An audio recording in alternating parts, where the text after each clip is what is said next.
Olha, uma relação que durou décadas, uma aliança histórica entre os Estados Unidos e a Colômbia está por um fio. E o motivo? Uma postura, para dizer o mínimo, agressiva e bem inesperada do presidente Trump, que parece estar reescrevendo as regras do jogo diplomático no continente.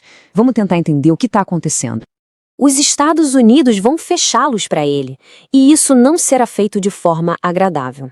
Essas foram as palavras do próprio presidente Trump. Gente, isso não é uma conversa diplomática, né? É uma ameaça preto no branco que coloca dois países em rota de colisão. Mas como é que uma aliança tão antiga chegou nesse ponto? É o que a gente vai investigar agora. Para a gente entender como essa crise foi crescendo, a gente vai passar por 5 pontos. Primeiro, a ameaça que deu início a tudo. Depois, o retorno de uma antiga e polêmica doutrina americana, a impressionante força militar que foi mobilizada, a tensão que tudo isso está gerando na região e, claro, o que está em jogo para o futuro de todo o continente americano. Então, vamos lá. Tudo começou com uma troca de farpas, uma verdadeira guerra de palavras, mas com consequências muito, muito reais. Um confronto direto, público, entre os dois presidentes. Olha só o nível da conversa. De um lado, o Trump com acusações pesadíssimas, chamando o presidente colombiano de líder do tráfico e cortando toda a ajuda financeira. Do outro lado, a resposta do Petro não fica atrás, chamando o Trump de grosseiro e ignorante e interpretando as palavras dele como uma clara ameaça de ação militar. É o tipo de troca de acusações que simplesmente rasga qualquer protocolo diplomático. E claro, as palavras tiveram um peso. A Colômbia chamou a embaixadora em Washington de volta para casa. Olha, no jogo da diplomacia, esse é um dos sinais mais sérios que um país pode dar. É um recado claro de que a ponte entre os dois governos está desmoronando. Mas sabe, essa atitude do Trump não parece ter surgido do nada. Tem muito analista apontando que isso tudo faz parte de uma estratégia bem maior. Uma espécie de ressurreição de uma política externa americana antiga e, vamos lembrar, bem controversa. Quem lembra das aulas de história? A doutrina Monroe, lá de 1823. Aquele lema famoso, a América para os americanos. Só que na prática, a gente sabe que essa doutrina serviu de justificativa para inúmeras intervenções dos Estados Unidos aqui na América Latina. E é exatamente esse fantasma do passado que parece estar voltando com tudo.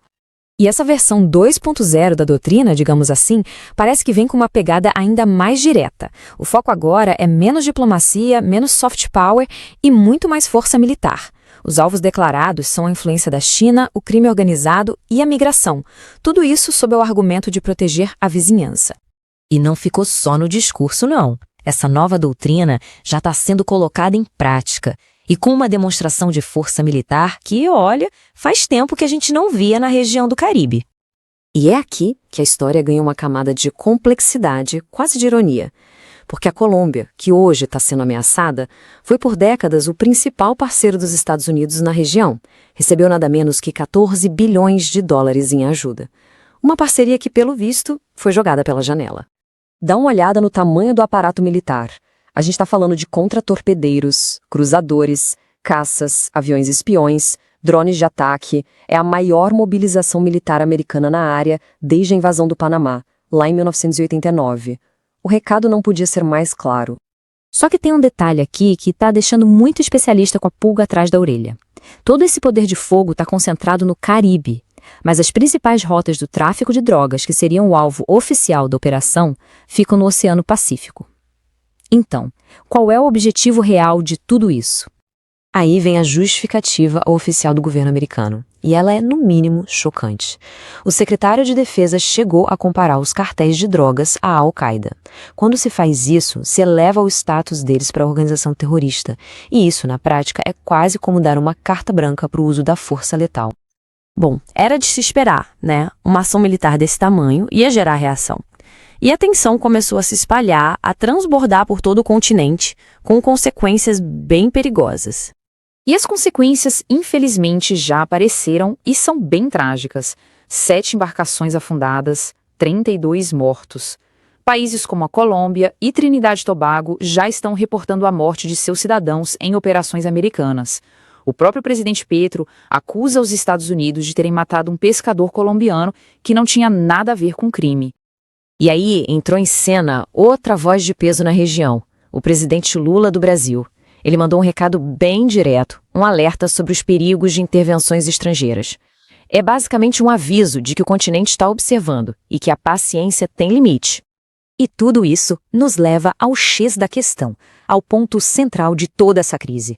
O que a gente está vendo aqui é mais do que só uma briga entre dois países. É um verdadeiro teste aos limites do direito internacional e da diplomacia aqui nas Américas. E essa não é só uma impressão. Analistas como os da Columbia Risk Analysis são bem diretos. Os Estados Unidos estão ultrapassando os limites do direito internacional. Essa combinação de ameaças verbais com ação militar é algo que abala as normas que garantem a paz e a estabilidade na região.